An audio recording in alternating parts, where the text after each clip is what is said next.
There are times in life we feel like we're going in circles. We're doing the right thing, but not making much progress. We don't see anything changing.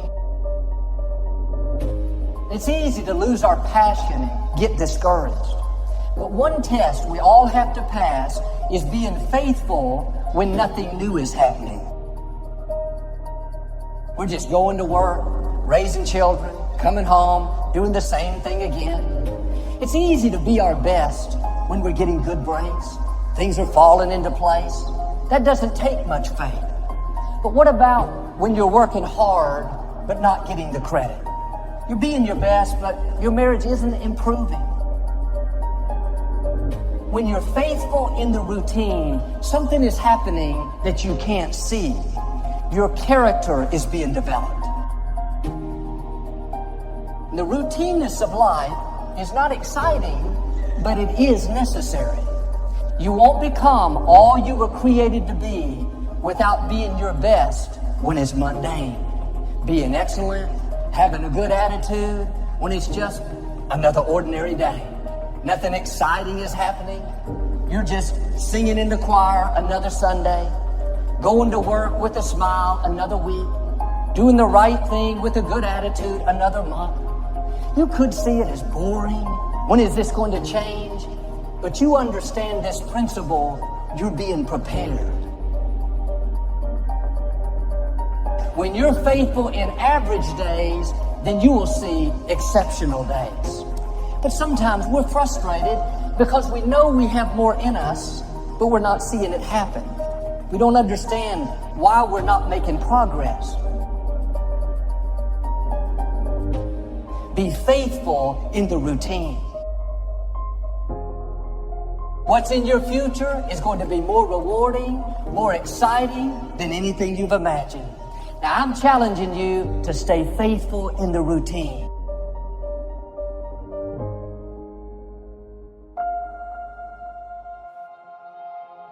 As Michelangelo said, if people knew how hard I worked to achieve my mastery, it wouldn't seem so wonderful after all. And that's the thing about getting great. That's the thing about being an artist of such caliber that you're remembered for hundreds of years after your death. It is back-breaking work. It is a blinding amount of effort. It isn't about natural talent. That myth that some people are born with something that we celebrate so much is just that, a myth. You're born a lump of flesh. You can't hold your own head up. You may have predispositions, but that is a long way from actually crafting your ability until the point where it looks like magic. And that's the beauty of artistry, isn't it?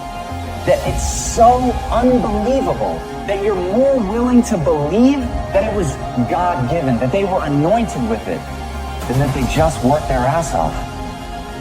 But the truth is, every one of the greats, no matter how much natural talent they were born with, they're remembered because they worked. They are remembered because they did so much work.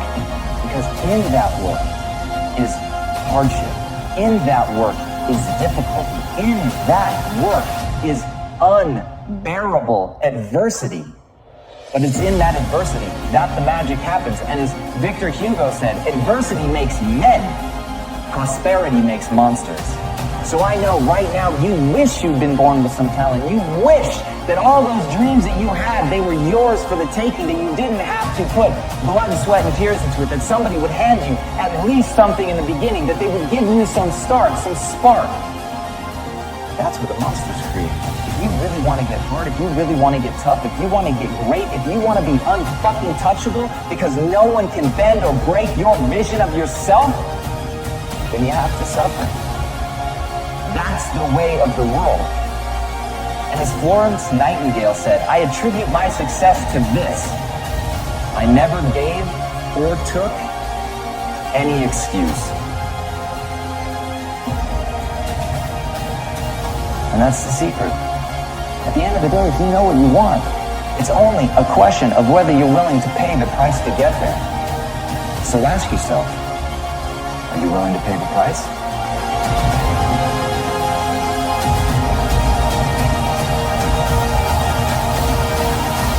want to talk to you today about staying committed. We all have opportunities to give up on what we're believing for, walk away from an uncomfortable situation, slack off, not be our best. But if you're going to reach your highest potential, you have to stay committed. You can't be moved by what's not working out. Give up on a child because he's not doing what he should. Slack off at work because you're not being treated right. You have to have a made-up mind that you are in it for the long haul. It may be difficult. You have a good reason to walk away. Don't take the easy way out. Stay committed to your marriage.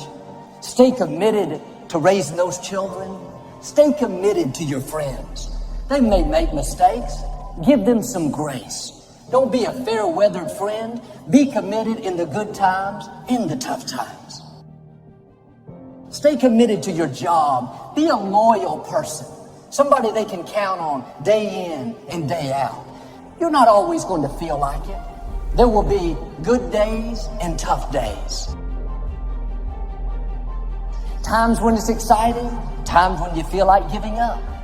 That's when you have to dig your heels in and say, I'm going to do the right thing when it's hard. I'm committed to this marriage. I'm going to love you even though you don't deserve it. I'm committed to this job. I'm going to be my best even though my supervisor isn't treating me right. I'm committed to my dreams. But too many people are wishy-washy. They'll love you as long as you perform perfectly. Not, they're out of there. They'll be their best if you keep them encouraged, keep them propped up. They'll pursue a dream as long as they're getting good breaks. Their commitment is based on things going their way.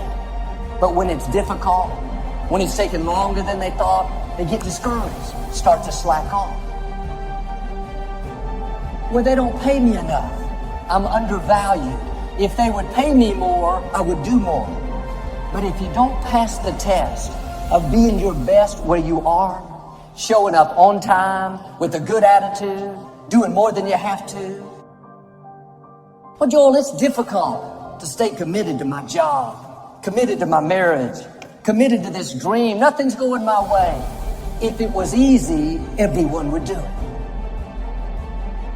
I've heard it said, on the road to your destiny, halfway through, every person will be tempted to give up. Some turn around and go back. The others stay committed and keep moving forward. What's interesting is both people travel the same distance. One goes halfway back to where they started. The other goes halfway ahead and reach their goal. Committed people outlast the difficulty. Committed people stick with a relationship even though they have a right to walk away. Committed people go the extra mile and do more than they have to. 1960, a young man opened a pizza place in Michigan. He was an orphan that had been raised in a Catholic orphanage. He borrowed $900 and started this small pizza place. He had all kinds of bad breaks. A business partner got into his account and stole several $1,000s, his life savings. 1968, a fire burned his building down. The insurance company paid him a penny on the dollar. He could have gotten discouraged, thought this is not meant to be. This young man stayed committed to the dream. He had an idea. Instead of people having to come get their pizza, he decided to take the pizza to the people. He came up with the first delivery service. He called it Domino's. He started with one restaurant, $900. Today, there are over 6,000 Domino's. A few years ago, Tom Motivational sold his company for $1 billion. He's incredibly generous. He helps underprivileged children around the world. Stay committed. Keep doing the right thing. You can't see it, but up in front of you is a double portion. Stay committed to your dreams. Stay committed. I like what Ambrose Redmoon said, that courage is not the absence of fear. Courage is the judgment that what you want is more important than your fear. I used to be intimidated by people because they had more education, because they had more money, because they had credentials, because they had contacts, because they had four-color brochures, because they had books, and I didn't have all these things, because they had infomercials and they had television exposure, and I didn't have all those things. But the judgment that providing for my family was more important than my feeling inferior, more important than my fears. The judgment that I have to control my future. The judgment that I want to be able to take care of my mother, that when my mother becomes ill, I want to be in a position to do more and just pray for her. Oh no, whatever she needs, medically, I will be able to write the check. The judgment that my children will have a choice to go to the college of their choice to give them a competitive edge in the future. The judgment that, oh no, one day I'm going to be able to have vacations. I will go to Paris. I'll go to Tahiti. I will go to Jamaica. I will go to Hawaii. The judgment, I have more time for myself. The judgment that I'm going to secure my grandchildren's future and my great-grandchildren. The judgment of those things that make life worth living was more important than my fear. What is it that will make it worth it for you to face the rejections? What is it that will make it worth it for you to brainstorm and not be intimidated and say, I can do this? What is it that will make it worth it for you to raise the bar on yourself and say, I got some more stuff in me. Oh, I haven't even gotten my biggest deal yet. What is it that will make it worth it for you to go back to a customer who slammed a door in your face? What is it that will make it worth it for you to know your vitamin, that you become empowered by it? What is it that will make it for you when you want to give up? You can't buy a sale, and things are working against you, and you get close to making your numbers, and then they double your quota. What is it? You've got a sales manager breathing down your neck. Don't give you the tools. Don't give you the resources that you need. You're working in a toxic environment, and rather than working together, they're working against you. What is it that will make it worth it for you to get out of the car when you want to keep driving past the office because of the stress? What is it that gives you the strength and the power? I got a saying on one of my tapes, and life knocks you down, try and land on your back, because if you can look up, you can get up. What is it that will help you get back up again?